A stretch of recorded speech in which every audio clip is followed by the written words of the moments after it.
کابل تاج هوټل د نړۍ د پرمختللو هیوادونو د هوټلونو په شان هر ډول اسانتیاوې لري. د شریپور څلور لارې ته څیرمه د کابل ښار په یوه مهمه سیمه کې دغه هوټل فعالیت پیل کړی چې بیلابیل ډوله بهرني او د افغانستان د هوټلونو دودیز خواړه پکې چمتو کیږي. هتل کابل تاج به استانداردهای بین المللی در کابل در قلب کابل افتتاح شده در بخش گرین زون. ما در حدود 40 اتاق با مهمانای داخلی و خارجی داریم. پارکینگ وسیع برای مهمان‌ها هست.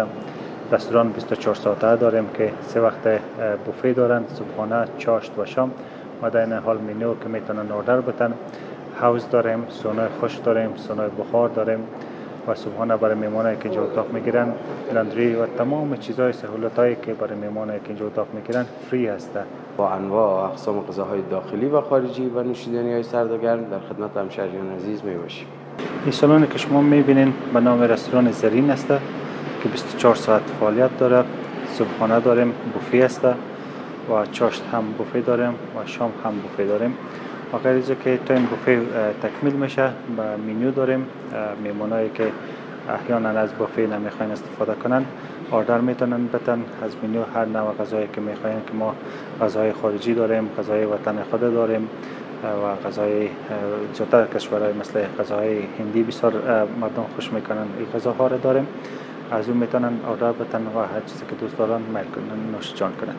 زیادتر ما میخوایم که مهمانای ما بخصوص هموطنای خود ما باشن و مهمانای خارجی هم که مهمانای تمام افغانستان هستند، مهمانای ما هستند، ما در خدمتشان هستیم، اینجای خودشان هستند. هر وقت که میتونن بیاین تشریف بیارن، بر ما فرق نمیکنه. هر کسی که باز از هر جایی که باشن مهمان ما هستند، نوردیده ما هستند، ما در خدمتشان هستیم.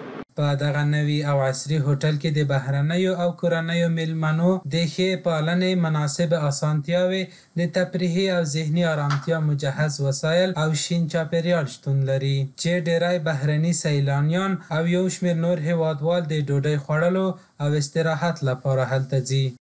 هتل با تمام سهولتایی که یک هتل ضرورت است دارند که از آن جمله حوض آبازی است، سونای بخار است، سونای خشک است. رستوران 24 ساعته است.